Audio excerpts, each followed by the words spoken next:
Bienvenidos al episodio número 4 de La Cuelga, en el que vamos a volver al barroco, un tema que ya tratamos en el episodio número 1 y número 2 de este podcast, y que, si todavía hay algún despistado o alguien que se ha quedado colgado, que vuelva a ver estos episodios que los tenemos en nuestro canal de YouTube. Hoy me acompaña aquí, hemos hecho un cambio de alineación, me acompaña aquí en el centro del campo Yago. Bien, ¿cómo estás, Yago? Bienvenido. Encantado de jugar en esta nueva posición.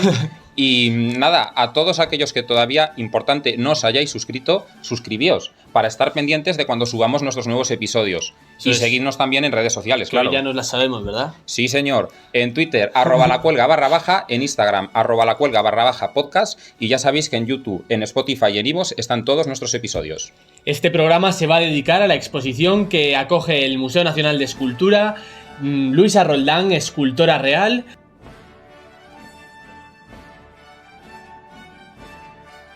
Bueno, Álvaro, ¿qué tal? Un día más aquí, has estado en todos, eres titular, nadie te quita de este programa. Bueno, no me quitáis, pero ya me habéis mandado al lateral. Ya, es el primer paso para echarme del proyecto. No. En el siguiente ya no sales, ¿no? Ya el siguiente paso es fuera de cámaras. Bueno, aportaré de todas las maneras posibles. Eso sí. Yo creo que hay que decir porque Yago está aquí en el centro, y aparte de que sabe mucho de lo que vamos a hablar hoy, también es verdad que el lunes ha sido su cumpleaños. Ha tenido su cuelga. Sí, señor. ¿No? He tenido una cuelga de cumpleaños, como debe ser. O sea que nada. ¿Pero tenía jamón y queso o solo chupa chups? Por desgracia, no. Eran solo chuches. Pero bueno, ya sabéis que yo soy goloso y a mí me encanta.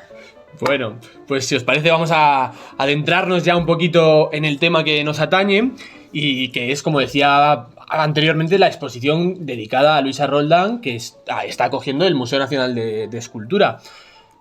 Se celebrará desde el 29, bueno, empezó el pasado 29 de noviembre y va a estar hasta el 9 de marzo de este año 2025, que ya hemos empezado, bueno, pues en este museo que dirige ahora mismo Alejandro Nuevo.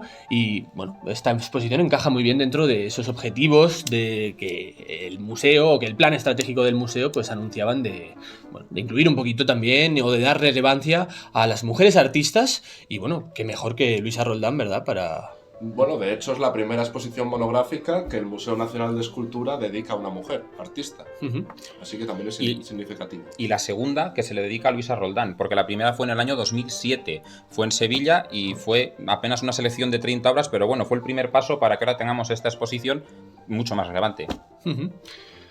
Bien, pues como decíamos, en este caso esta exposición se presenta, a diferencia de algunas que ya habíamos visto anteriormente, pues se presenta de manera cronológica para tratar, bueno, pues un poquito la vida y la trayectoria de Luisa Roldán. Comienza, de hecho, incluso un poquito antes de ella, en los primeros estadios de su vida. Y yo creo que la pregunta a resolver, Yago, va a ser, ¿qué es eso de escultora real que se remarca en el título? Pero es algo que iremos tratando a lo largo de todo el programa, y cómo llegará ella precisamente a esta distinción. Así que, si te parece, pues comenzamos un poquito por el inicio, comenzamos por los antecedentes de su familia, por Pedro Roldán, que era su padre y que tuvo ya un taller muy importante, y fue un gran escultor en la Sevilla del siglo XVII. Fue, de hecho, el gran escultor sevillano de la segunda mitad del siglo XVII. Pues sí, la exposición comienza con una pequeña sala de prólogo, y después la sala 2, el taller paterno fábrica de artistas, ya nos presenta el contexto en el que nació y se formó Luisa Roldán.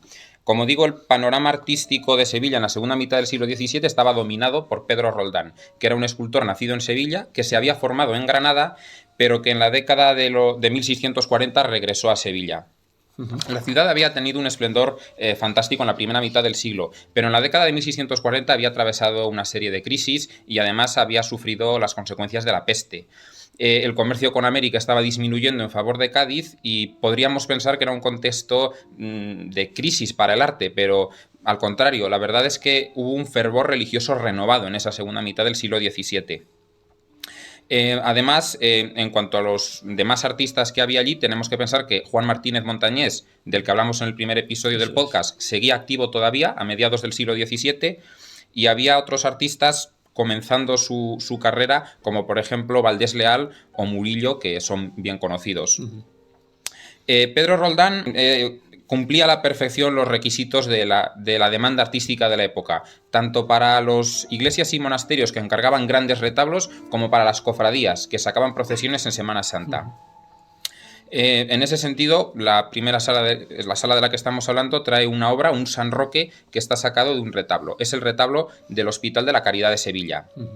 En ese retablo, Pedro Roldán representó el grupo del entierro de Cristo, del llanto sobre Cristo muerto, y en los laterales hay dos figuras de San Roque y San Jorge. Es una composición que a mí me parece muy teatral. Supongo que a vosotros también. Sí. Parece que estamos viendo una escena de teatro congelada. Y de hecho, en ese sentido, es interesante remarcar la idea de que el propio San Roque, también el San Jorge, que se encuentra en la otra calle del retablo, se excede de los propios límites del marco de la propia armazón de madera. Efectivamente, el bordón de San Roque y la lanza de San Jorge sobresalen de las hornacinas, son perfectamente simétricas y enmarcan a la perfección esa escena central del entierro de Cristo. ¿Cómo funcionaba el taller de Pedro Roldán? Bueno, tenemos que pensar que tenía mucha demanda en la segunda mitad del siglo XVII, necesitaba mucha mano de obra al fin y al cabo. Y como es lógico, Pedro Roldán formó a sus hijos. Al fin y al cabo, los oficios en esta época se daban de padres a hijos. Lo que ocurre con Pedro Roldán es que tardó en tener un hijo varón al que formar. Por eso formó a 3 de sus hijas mujeres. Luisa Roldán, por supuesto, fue una de ellas y a la postre la que más ha sobresalido, pero tuvo otras 2 hermanas, Francisca y María Josefa, que también destacaron, una en policromías, dorados y estofados, y la otra también en escultura. Luisa Roldán nació en el año 1652 y Álvaro, cuéntanos cómo fueron sus primeros pasos en la escultura. Sí, bueno, Yago, como has comentado, ella se va a formar en el taller de su padre, de Pedro Roldán, y será a partir de 1671, cuando se case con Luis Antonio de los Arcos, cuando forme un taller conjunto con independiente, se puede decir. Sobre este matrimonio ha corrido ríos de tinta porque Pedro Roldán se opuso al mismo. Y quizás la visión tradicional de la historiografía partía o consideraba a Luis Antonio de los Arcos como un escultor de segunda fila que no sería digno de casarse con una hija de Pedro Roldán. Lo más probable es que esto no sea así, nos tenemos que ir a planteamientos de corte más socioeconómico, porque, claro, comentábamos que estos escultores trabajan en un sistema gremial, trabajan por talleres y compiten unos a otros.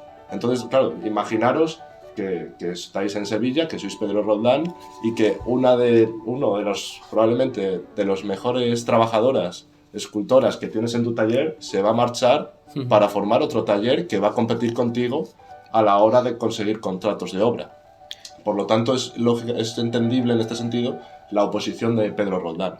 Y es entendible, máxime, si tenemos en cuenta que se opuso no al matrimonio de Luisa Roldán, se opuso prácticamente al matrimonio de la mayoría de sus hijas. Pero bueno, eso no va a impedir que una vez se case Luisa Roldán con Luis Antonio, no va a impedir para que el matrimonio lleve a cabo algunos trabajos puntuales con el taller de Pedro Roldán, porque el contexto de Sevilla ya en la década de los 70 sigue siendo muy parecido al que ha comentado Yago anteriormente. Sigue habiendo sequías, malas cosechas. Es una época en la que no hay mucho dinero y por lo tanto no se están llevando a cabo obras de gran envergadura. Además, las pocas que se están realizando están siendo copadas por el taller de Pedro Roldán. Por lo tanto, es un contexto muy difícil para desarrollar una carrera artística y para sobrevivir. Porque muchas veces pensamos en los artistas en la visión contemporánea de pues gente súper famosa y súper reconocida, pero bueno, en estos momentos no es así. Hay que pensar más que son como artesanos, quizá. Artesanos, claro. Sí. Bueno, pues en estos momentos van a trabajar de manera puntual en obras menores, tallas secundarias de retablos, etcétera, etcétera, pero donde ellos van a sobresalir va a ser sobre todo en las labores de escultura para hermandades penitenciales en Sevilla, concretamente para 2, para la Hermandad de la Carretería y para la Hermandad de la Exaltación de Cristo, que les van a encargar la configuración de nuevos pasos de misterio para sus procesiones. En 1677 se firma el contrato para la carretería y en el 78, un año después, para la Hermandad de la Exaltación.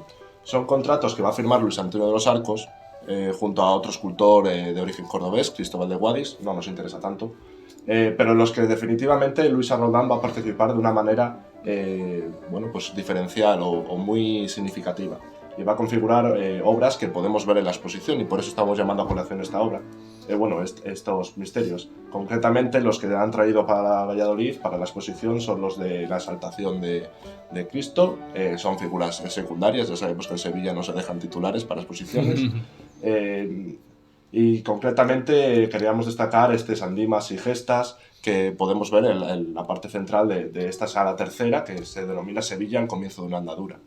En ellos podemos ver quizás el estudio anatómico de Luis Roldán, muy correcto, el contraposto, yo creo que útil a la hora de... Tenemos que pensar que son imágenes que van a salir a la calle, que van a moverse, por lo tanto ese contraposto permite simular ese movimiento. También cómo se llevan los brazos para atrás, están atados y eso permite remarcar las clavículas, etcétera, etcétera. No obstante, debemos pensar que, al ser obras que siguen teniendo un uso pragmático, que es salir a la calle y son propiedad de hermandades, lógicamente estas hermandades las van a adecuar a sus tiempos y se trata de obras que están muy retocadas. Sí. La última restauración de todas, de hecho, se realizó en 2011 por Pedro Manzano y cuando hemos accedido al informe de restauración, la verdad es que te llevan las manos a la cabeza porque tocan todo de las obras.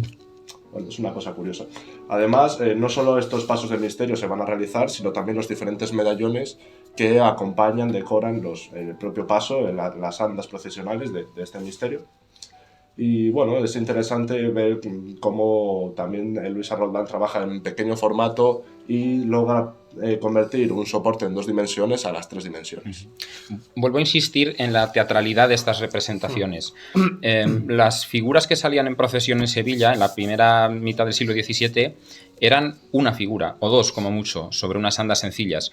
Pero a partir de la década de 1660-1670, y precisamente en el taller de Pedro Roldán, comienzan a gestarse grandes grupos procesionales con muchas figuras. Es el caso de estos misterios que ha hecho Luis Roldán, de los que estamos hablando, que tienen muchas figuras y que son, como dije antes, como escenas de teatro.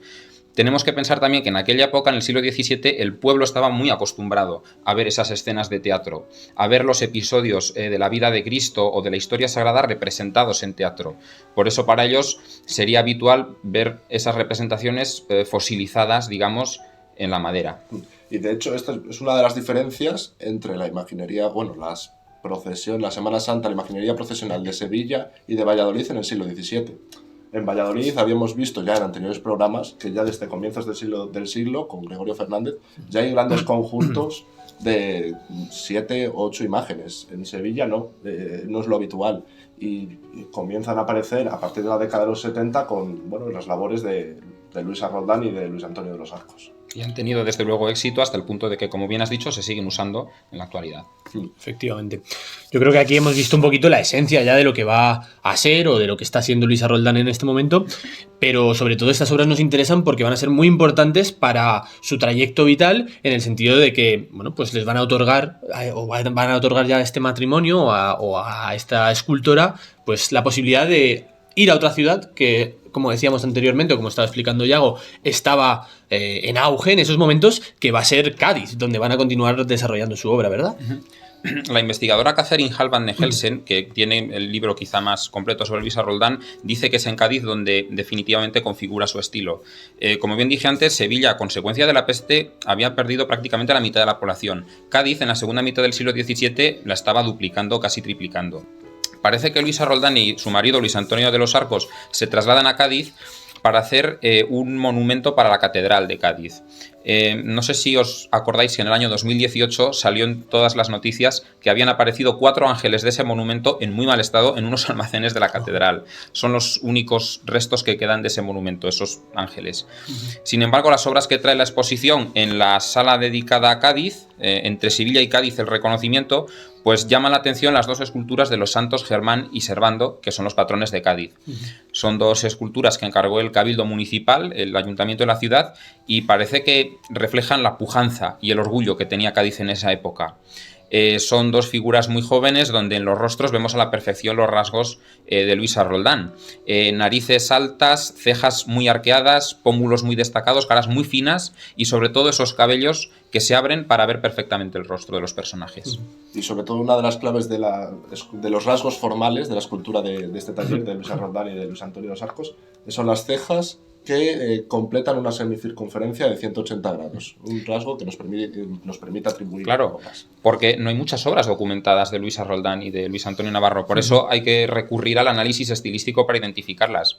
Aún así, curiosamente, estas obras sí que están documentadas porque dentro de la escultura de San Germán aparece un documento en el que firman Luisa y Luis Antonio. De manera que aquí sí que tenemos al 100% confirmado que ella La autoría, efectivamente ¿verdad? trabajó ahí.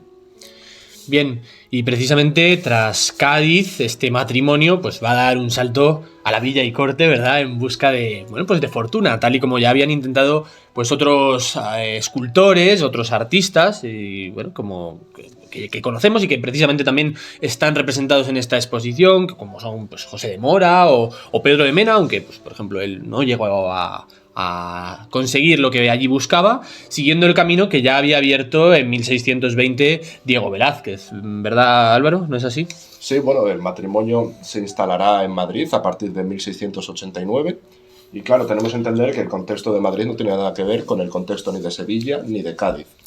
Madrid está viviendo un nuevo renacer una vez se ha restablecido la corte en la ciudad y hay mucha más demanda que en la propia ciudad de Sevilla. Fijaros, un censo de nobles realizado 5 años antes de la llegada del matrimonio a Madrid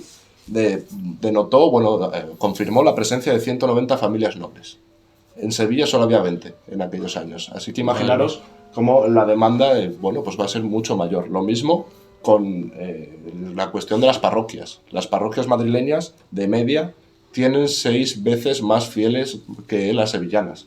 Por lo tanto, va a haber pues más bonanza económica para llevar a cabo obras en madera, pero también en terracota, porque además el gusto de Madrid, la propia demanda de la religiosidad, va a ser diferente a la que hay en Andalucía. En Andalucía la religiosidad popular se canalizaba a partir de pues grandes obras en madera de tamaño natural, como pueden ser las que hemos ido comentando a lo largo del programa.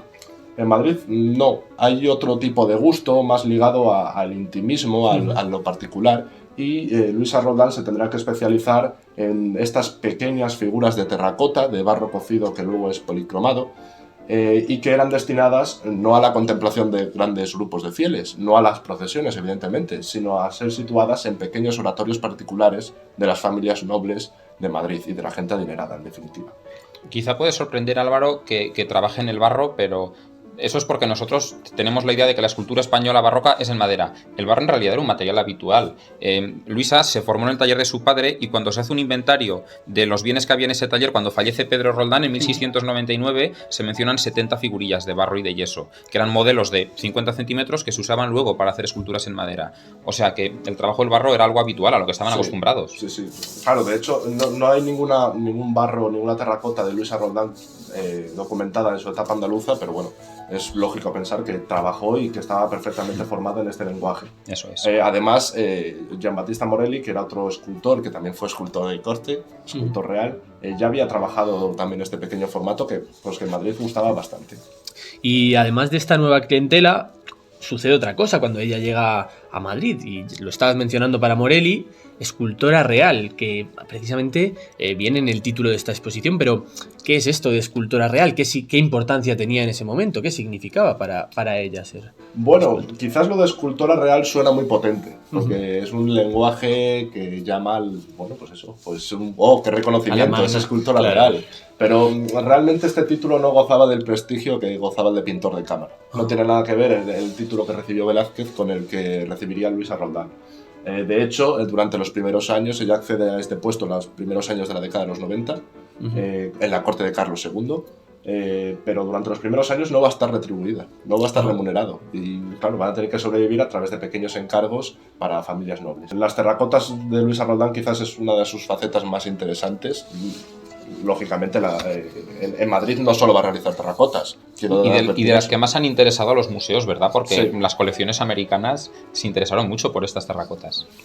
Bueno, como comentaba, durante su etapa madrileña, quiero dejarlo claro, no solo se van a realizar terracotas, sino quizás algunas de sus obras más reconocidas también en madera también se realizarán en estos momentos, como es el San Miguel Arcángel para el Real Monasterio del Escorial. y que se puede contemplar bueno, pues día a día, diariamente, en las colecciones reales en Madrid. Que hizo precisamente pues, después de convertirse en escultora real. En agradecimiento, Eso ¿no? es como en agradecimiento, efectivamente. Sí. Ya entrando en el terreno de las terracotas, bueno, muy someramente, los investigadores las han dividido en 3 tipologías. Se encuentran por un lado las dedicadas a la vida de la Virgen, por otro lado las dedicadas a la Sagrada Familia, escenas de la Virgen con el Niño y generalmente San José, y en tercer lugar las sacras conversaciones, que son esas representaciones alegóricas en las que aparece un santo que ha tenido algún tipo de éxtasis o de vinculación con la Sagrada Familia. Y en este caso nosotros queríamos resaltar esta educación de la Virgen. Es un barroco cocido, como hemos mencionado, que procede de una colección privada española.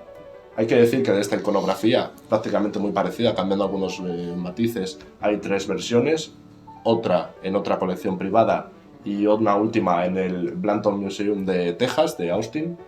Y bueno, es interesante cómo aparece el escudo real de Mariana de Neoburgo, que bueno, fue la segunda esposa de Carlos II. ¿Puede tener alguna relación quizá el hecho de que sea Santana enseñando a leer a la Virgen con el papel de las mujeres de la monarquía española, enseñando o criando a los futuros reyes? Sí, eso se ha querido ver sobre todo en esta iconografía, porque además Carlos II accede al trono siendo menor de edad y la regente y su educadora tiene que ser su madre, también Mariana, también de nombre Mariana, pero Mariana de Austria. Además también hay relación, se ha querido ver relación, Catherine, que la mencionabas anteriormente, ha querido ver relación entre el tema de Ana, educando a la Virgen, con que tanto la segunda esposa de Carlos II como su madre se llamaran Mariana. O sea, se ha querido ver esa vinculación. Es una figura además de la que ya hablamos también en el programa, en el segundo programa, ¿verdad? La figura de Mariana de Austria, en el de darse la mano, a raíz de precisamente de esa figura del papel de la reina. Bien, yo creo que, si os parece, podemos cerrar esta parte del comentario, ¿verdad? Que, bueno, pues como tradicionalmente ha funcionado en nuestros programas, es la que antecede al invitado. Y hoy, pues también volvemos a tener invitado, y en este caso, pues nos acompaña el doctor en Historia del Arte, Iván Rega, que va a estar con nosotros en unos instantes. Bueno, pues tenemos aquí con nosotros a Iván Rega Castro, profesor en el Departamento de Patrimonio Artístico de la Universidad de León. Y profesor de todos los miembros de la cuelga, o sea que por eso nos hace una especial ilusión tenerte. Iván, bienvenido. A nosotros, a mí también, a vosotros, pero a mí más. Os doy la felicitación por la iniciativa y desde luego para mí es una gozada poder venir a discutir, hablar, debatir sobre Luisa Roldán, que es una de las artistas favoritas de ese temario de barroco que todos hemos compartido y sufrido. Bien, bueno, pues yo creo que vamos directamente ya a las preguntas, y la primera que queríamos tratar sería, o es, cuáles son un poquito las claves, queremos que nos cuentes las claves para entender la obra de esta escultora de la que venimos hablando, de Luisa Roldán. Es difícil condensar las características que hacen a Luisa Roldán una artista excepcional, pero a mí hay algunas que me llaman especialmente la atención y que probablemente hacen de ella una figura universal para la imaginería barroca y que tienen que ver con ser excepcional. Es excepcional, por ejemplo, la manera en cómo aborda el estudio anatómico.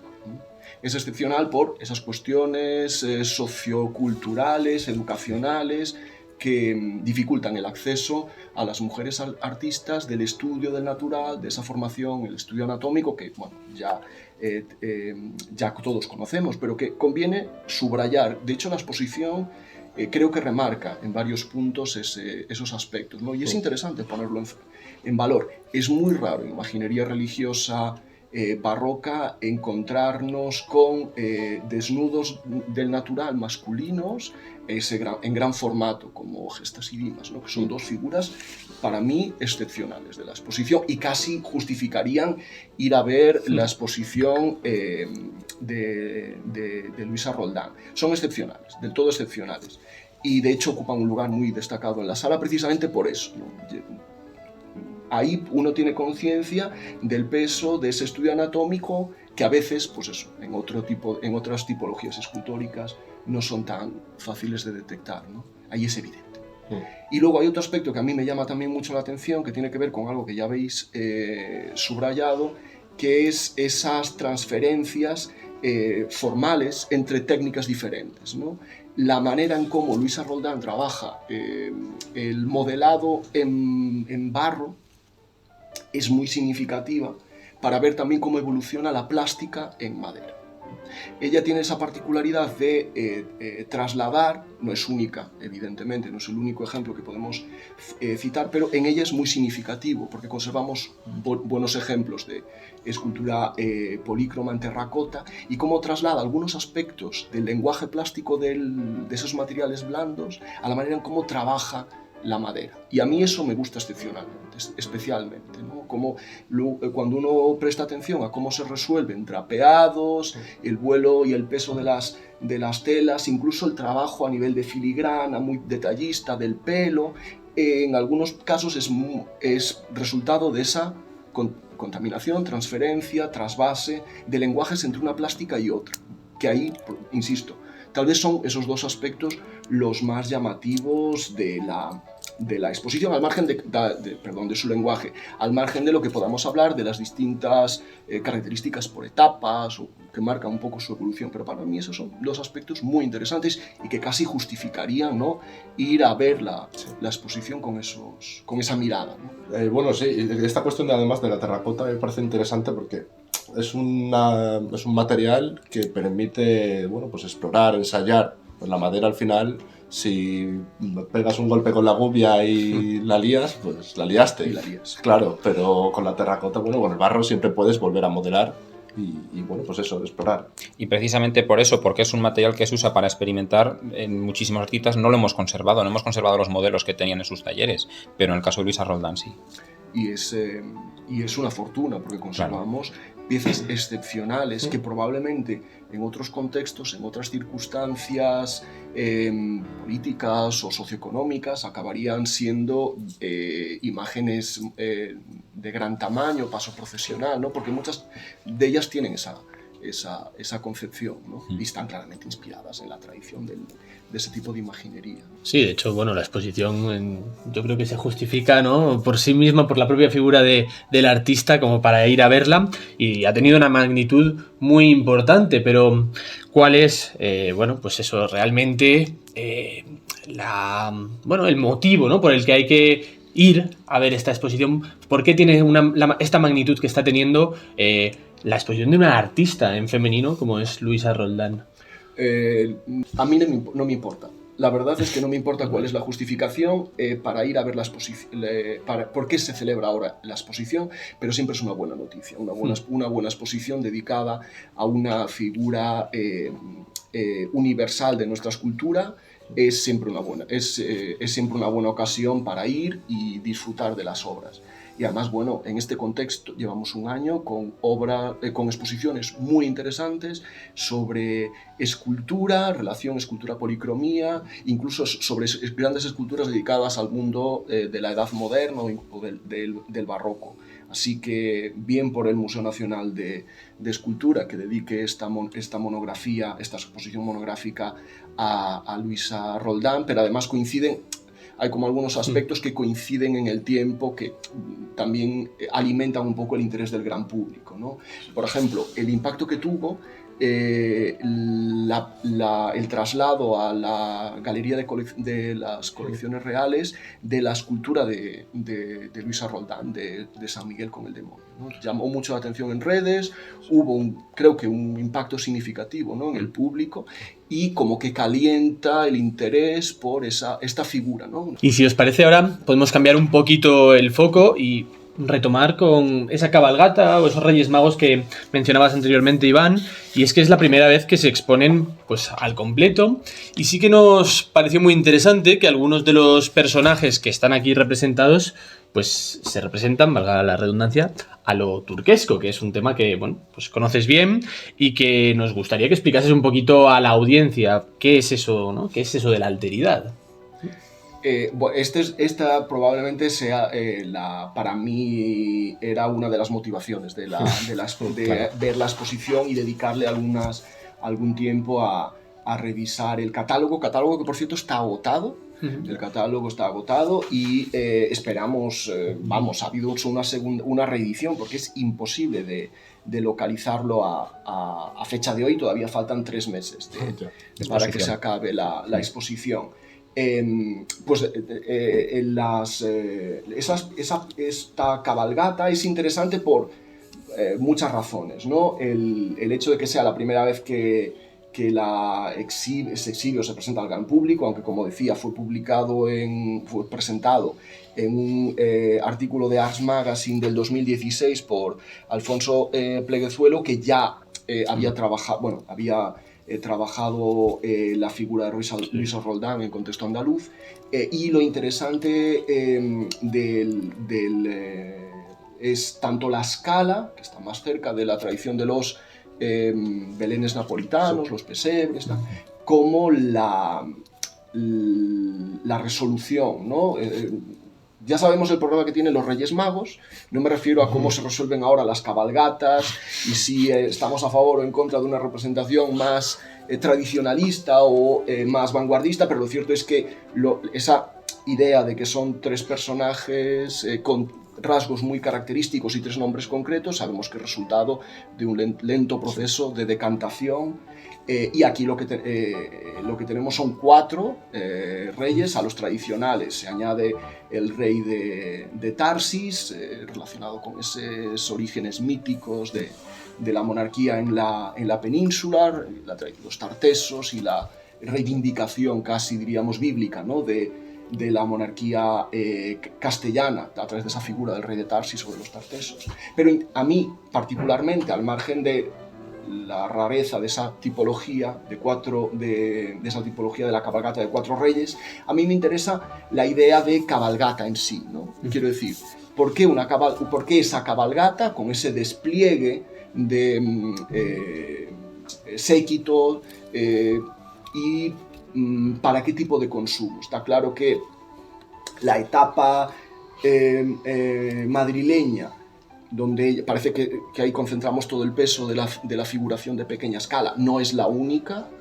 etapa donde ella trabaja estas figuras de formato más pequeño para consumo doméstico pero aristocrático. Claro. Pero también es interesante ver modelos donde pueden estar inspirados, ¿no? O sea, está claro que esto está relacionado con un consumo aristocrático nobiliario, donde la cabalgata y la participación en eventos festivos con este formato de a caballo es muy interesante para la reivindicación, ¿no? del propio grupo nobiliario, ¿no? En contextos cortesanos conocemos un montón de juegos o de espectáculos caballerescos donde miembros destacados de la corte entran a plaza a caballo, pues juegos de cañas, el toreo aristocrático, el que se hace a caballo, o las cabalgatas, ¿no? Más o menos carnavalescas para recibir o acompañar.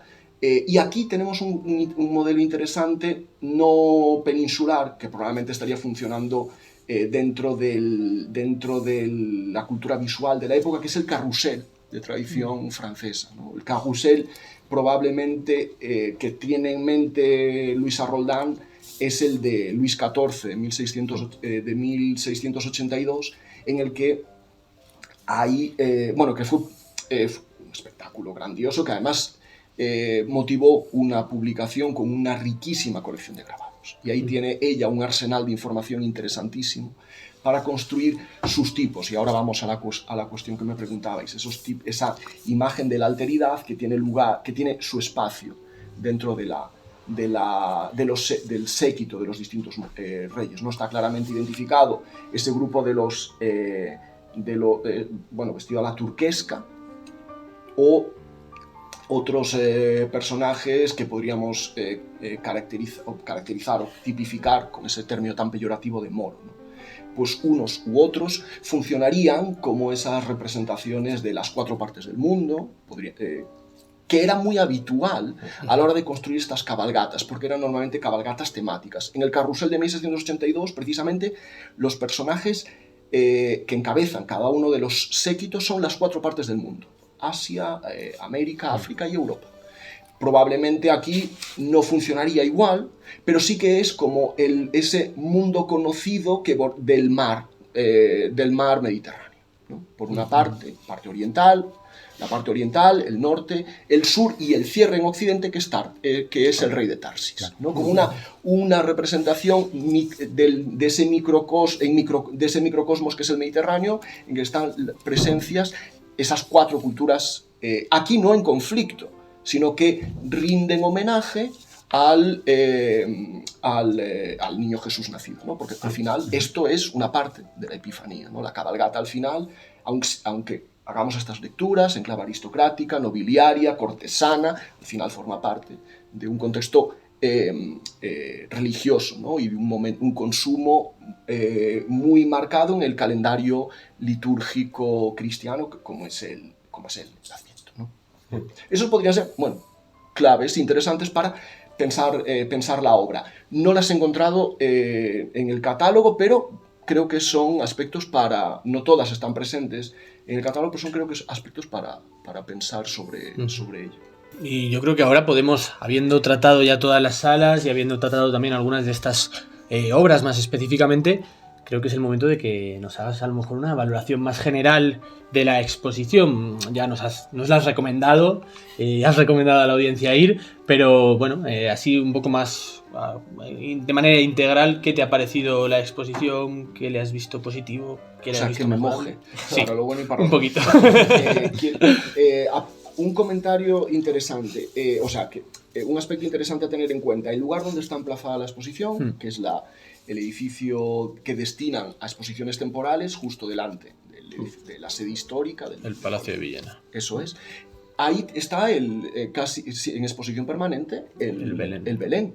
O sea que es una buena oportunidad también para, una vez hayamos disfrutado de la cabalgata de los 4 reyes, ir a ver el Belén napolitano, porque nos ayudará a entender el contexto de consumo de esas piezas y la magnitud que un Belén aristocrático podía tener dentro del contexto palatino, ¿no? O sea, pues eso, un contexto netamente cortesano, o sea, un contexto aristocrático más, no me atrevo a decir provinciano, porque desde luego Sevilla no es un foco provinciano, pero alejado de los círculos cortesanos. La exposición es que se vende por sí sola. O sea, no hay ningún pero al respecto. Hay cosas de todas formas que ponen en valor el esfuerzo llevado a cabo. Por ejemplo, es muy interesante, aunque ciertamente ocupa un lugar marginal, la valoración del trabajo de las restauradoras, ¿no? La restauración-conservación se le dedica a la última sala y tiene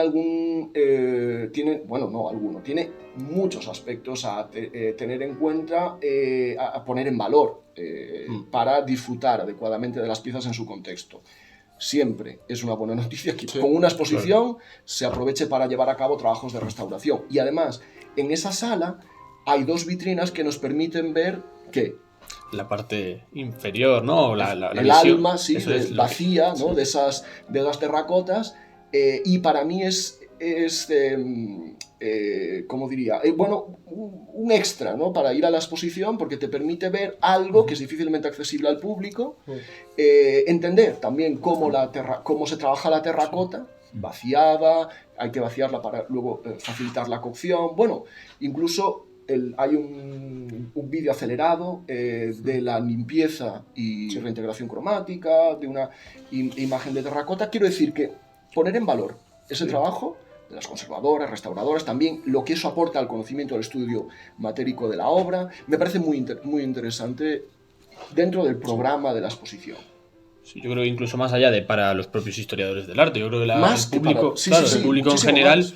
Cada vez más está apreciando este tipo de experiencias que le acercan más al trabajo de los artistas. Y al reconocimiento, y también es esa parte de reconocimiento matérico de los procesos, entender el proceso, entender el trabajo. artístico al margen de la figura de relumbrón y la metafísica Claro, de la total, creación. total. ¿no? Hay Claro. Y oficio. hablando de todos estos procesos de configuración de obras, hay un proceso muy bueno en YouTube del San Ginés de la Jara, de Luisa Roldán, un vídeo en YouTube que yo creo que en la edición del vídeo adjuntaremos enlaces y Sí, alguna imagen en la que se puede ver perfectamente todo el proceso de configuración de una talla, en este caso en madera. Entonces, De hecho, el Getty Research Institute, que hizo una serie de vídeos para explicar el proceso de construcción de la obra, desde el desbastado hasta la fase de policromía, creo recordar que el vídeo que ellos utilizan con fines educativos aparece al final de la exposición con ¿cómo se dice? Las leyendas en castellano. Ahí al final de la exposición, cuando uno abandona ya la zona de restauración, hay un vídeo, sí, que yo vi el corte del desbastado de la mano. No sé si está luego el de la policromía en pan de oro, estofados y tal, pero ese lo reconocí porque forma parte de los materiales educativos desarrollados por el Getty Research Institute para explicar San Ginés. Y luego, ya que decimos, qué pena que no hubiese llegado a formar parte de la exposición del San Ginés de la Jara. claro, al final hay muchas obras de Luisa en el extranjero y claro, a veces nos quedamos con y si estuviera esta obra, y si estuviera esta terracota, por ejemplo, el entierro de Cristo que hace unos años salió dirección al Metropolitan de Nueva York. Claro, y ojalá hubiera estado también para ponerlo en relación con esos modelos que ya había experimentado su padre en el retablo del Hospital de la Caridad. Claro, pues son esas obras que quizás son incluso de las mejores de Luisa Roldán y es una pena que no puedan estar. Sí que es cierto que se ha incluido en esta exposición el Tránsito de la Magdalena, ¿verdad? Que ha sido una obra de reciente adquisición y, bueno, pues que complementa o, bueno, por lo menos nos deja con un mejor sabor de boca respecto a lo que está comentando ahora mismo Álvaro, ¿verdad? Yo creo que... Aunque falten obras, nos Eso han dado alguna satisfacción, ¿no? Por ejemplo, eso esas obras, adquisiciones recientes, la cabalgata entera, bueno, es una Claro. exposición que, sí, le echamos en falta obras, pero también tiene detalles bonitos. Peros. Sí. O sea, Hay. esos son peros, ¿no? Claro. Hay obras que se pueden echar en falta e incluso no sé hasta qué punto el público no versado, no familiarizado con las cuestiones historiográficas aprecia el esfuerzo de separar tan nítidamente Ya. las etapas, esa visión cronológica de principio a final. No sé hasta qué punto eso favorece la comprensión de la obra o le resta pues eso, punch o interés de cara al consumo por parte del gran público. Yo creo que una de las cosas Quiero decir, fundamentales... por ser convencional, ¿no? Por ser Sí, un discurso claro. esperado. Claro. Ahí es el discurso que, bueno, si uno monta una exposición de un artista ya piensa, bueno, etapas Sí, ya lo formativas seguro. y de inicio a final. Sí, yo creo que en relación con eso, precisamente, una cosa que comentábamos al ver la exposición es que hay mucha cantidad de piezas o de obras que no son de ella, ¿no? Que complementan ese relato vital o que complementan esa trayectoria, pero hay, siendo una exposición monográfica de ella, que no sé si cerca de la mitad, no sé cómo estará, pero cerca de la En mitad, torno a la mitad, sí. no sean de ella, quizá también como que aleja un poquito el foco o no quiero decir que le resta importancia, pero bueno, quizás no la pone tanto en valor como podría haber sucedido en una obra con mayor cantidad, o sea, en una exposición con mayor cantidad de obra propia del artista, ¿no?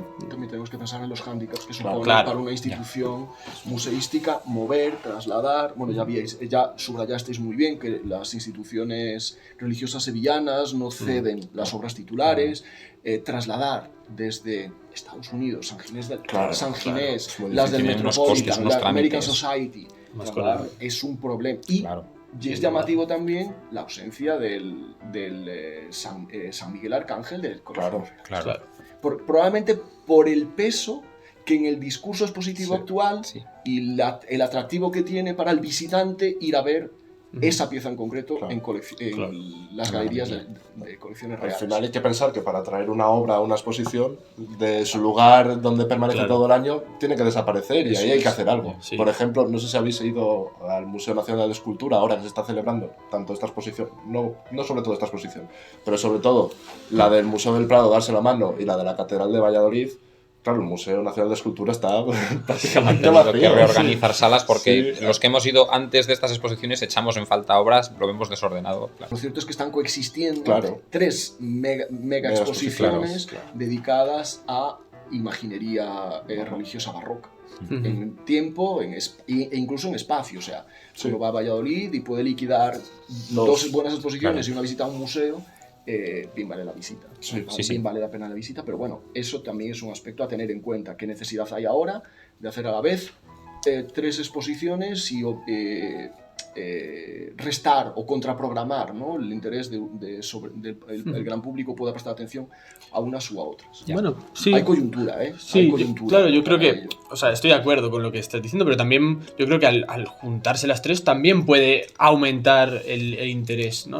O sea, a pesar de que quizás si se hiciese una cada año, pues podría tener mayor... No, o bueno, solapar, que no se solapen tanto en el Claro. tiempo, pero bueno, Sí, ¿quién somos Que nosotros? las 3 han abierto en noviembre, además. sí, sí. Y cierran en marzo. Y Las cierran primeras en marzo, semanas de marzo. sí. Claro. Bueno, Pero pues, bueno, en todo caso, interesante. siempre son buenas noticias tener exposiciones de este calado, de este calibre, interés. sí, Sí, sí, sí, sí. Y esperamos que ahora no pasen años sin exposiciones de arte barroco para contrarrestar, Claro, eso que era- sería lo negativo. Bueno, he visto que en el MENAC van a hacer una de Zurbarán. O sea, conjunta con el no sé qué Museo de Lyon y no sé si con con la National Gallery de Londres. Algo de así he leído. Sí, Bueno, bueno. y tenemos Goya del Museo del Palacio en Zaragoza. También está ahora como en el panorama, ¿no? de las grandes exposiciones, de la programación de grandes exposiciones. Y en la Catedral de Jaén también hay una, que si no me equivoco, sobre verdaderos retratos, que es un tema que también hemos comentado ya anteriormente. Sí, o sea que el barroco está teniendo mucho tirón y eso es positivo, ¿no? Eso sí es positivo. Bueno, voy a contar una anécdota. Esto no sé si... Bueno, espero que no pase nada, pero nos contaban... Bueno, no quiero dar el lugar ni nada, pero una persona que tenía poder de decisión sobre qué exposiciones o qué imagen de España se iba a transmitir a otros países, contaba que contaba orgullosa que había descartado una exposición sobre imaginería barroca precisamente porque transmitía todavía esa imagen de la España negra. Y claro, bueno, es positivo que en cambio todavía se siga manteniendo esta imagen, pues yo creo que contraria a eso de la España negra, ¿no? Yo creo que no...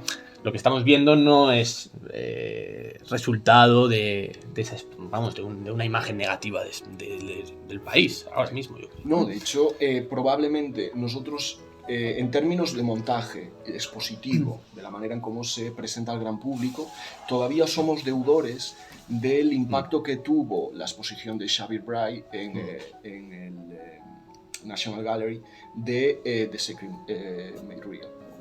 Esa exposición marca un antes y un después por varias razones. Primero, por el interés que ese tipo de material, ese tipo de producción artística despierta en el ámbito anglosajón.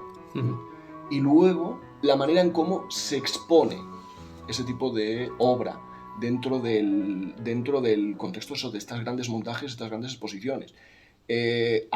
Si pensamos en las exposiciones de las edades del hombre, la manera en cómo ilumina de manera muy efectista, juega con las partes muy iluminadas, zonas más en penumbra, que permite un acercamiento más intimista o más efectivo, eso está directamente relacionado con la manera en cómo concibió Xavier Bray esa exposición. Y eso es una manera también de entender cómo el público cada vez le gusta más ese tipo de exposiciones de imaginería religiosa, que es en su lugar habitual, en los altares, dentro de su contexto, no tienen ese impacto que te permite verla en vivo y en directo, con una cercanía. De hecho, eso es algo que está muy bien pensado en la exposición de Luisa Roldán. La distancia entre el espectador y la obra y la altura a las que se disponen las obras, ¿no? Peanas relativamente bajas que permiten casi un tête-à-tête, ¿no? A la altura de los ojos. Sí. Es muy interesante el diálogo con las piezas, o cómo el público, en todo caso, dialoga con las piezas en ese contexto y que permite, pues bueno, probablemente acercar ver detalles que de otra manera serían imposibles. Bueno, y como aquí nos gusta mojarnos, yo creo que también podemos lanzar otra pregunta sin ánimo de, bueno, pues de mantener esquemas tradicionales, pero tuvimos debate interno, queríamos que te mojases también sobre si prefieres, es difícil, pero si prefieres o personalmente tu gusto tiende más hacia la Luisa Roldán de barro o hacia la Luisa Roldán de madera, que es una pregunta... Sí, es una... a ver, entiendo la cuestión, pero en realidad, por esto que subrayaba de la transferencia de lenguajes plásticos entre lo uno y lo otro, me resulta difícil separar una dimensión de la otra. Lo cierto es que creo que sí que habría que establecer una diferencia, más que en técnica, en escalas. Si nos gusta, a mí personalmente, cuando me acerco a Luisa Roldán, sí que veo diferencias a nivel de escala, ¿no? De cómo resuelve estas figuras, estos grupos, mejor dicho, de consumo doméstico, privado, seguramente para pequeño oratorio, en un contexto familiar, doméstico, y la gran imaginería religiosa. Y en ese caso, por lo excepcional, por la gran cantidad de obra que conservamos de este formato, y dentro del panorama general de la imaginería barroca es más escaso, con grandes diferencias, por si vamos al mundo napolitano, otros contextos probablemente habría que matizar mi afirmación, pero bueno, en todo caso, sí, en términos generales, la excepcional en el ámbito hispano, me quedo con estas figuritas de estos grupos escultóricos de formato más pequeño y que desde luego yo creo que acercan a esa manera que tiene Luisa Roldán de estudiar lo cotidiano. Me parece una escultora con un ojo muy curioso, porque se prodiga en todas una serie de detalles que probablemente podrían pasar desapercibidos. Es una decisión personal centrarse en ese trabajo tan preciosista, tan detallista, pero que seguramente en su contexto cotidiano ella tenga una familiaridad, un acceso que le permite pues ponerlo en valor, ¿no? Su ejercicio puesto en valor, desde el detalle que presta a los peinados, a los tocados, a los ribetes, bordados y florituras del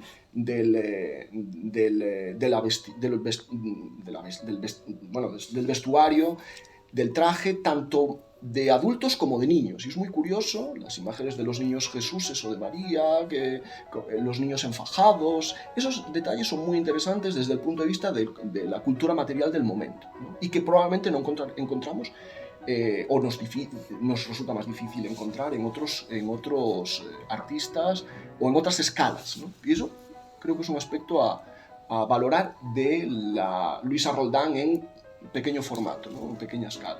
A mí, personalmente, me gusta porque las terracotas no son las únicas de formato pequeño. La cabalgata y creo recordar que hay una San José con el niño, ¿puede ser?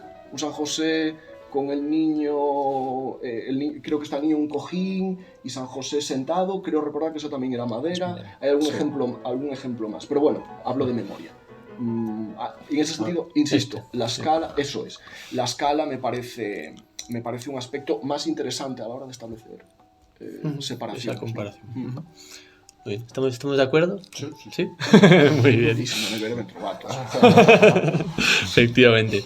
Bueno, yo creo que hemos hablado detenidamente de la exposición, así que podemos ir cerrando el episodio de hoy, pero antes de despedirte, Iván, despedirte en el buen sentido, queremos hacerte ya también una pregunta que se ha convertido en tradicional dentro de este podcast, que es, pues, ¿qué te gustaría a ti añadir a la cuelga colectiva que vamos formando a lo largo de de estos programas. Estaba empezando a hiperventilar. Pensaba que me ibas a preguntar cuánto ganaba o las relaciones sexuales del último mes.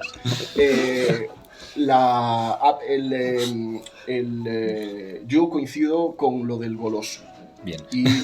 Pero claro, venimos después de Semana Santa, Claro, de Navidades, y unos le cuesta, Sí, imaginar. y yo que he encadenado Navidad con cumpleaños Sí, ya no te cuento. Pues, Sí. Pero yo a lo que nunca le haría ascos es a unos buenos pastéis de natas. O sea, eso para mí, esos pastelitos, los pastéis de Belén, pastéis de natas en general en Portugal, de la pastelería portuguesa, a mí eso me pierde.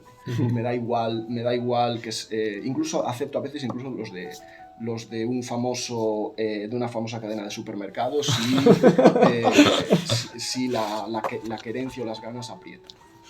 Muy bien, pues lo apuntamos, Nota, que va a quedar ahí bien Sí, y en junto al resto en el de... próximo programa estará presente. Intentaremos. Tendremos que empezar a comer al final en los programas. A convertir esto en los desayunos de televisión española. Muy Bueno, bien. todo se andará. Bueno, pues muchísimas gracias por estar aquí hoy con nosotros, Iván. Ha sido un placer, vamos, mío personal y yo creo que de todos, hablo en nombre de todos los que estamos aquí. Y bueno, pues un día más, recordar, seguirnos en las redes sociales, suscribiros en ellas también y bueno, que nos ayuda mucho, ¿verdad? Y Nos ayuda también que nos comentéis lo que os parecen los episodios, porque nosotros lo leemos y eso también nos ayuda a mejorar, Eso es, a conocer claro. los temas que más os interesan, quizá, o sea que Y las preguntas que lanzamos para mojarnos también pueden ser Podéis, respondidas claro. por el Claro. público que nos escucha y bueno, pues entre todos ir generando ese debate. Muy bien, pues hasta aquí llega y muchísimas gracias por haber estado un día más con nosotros.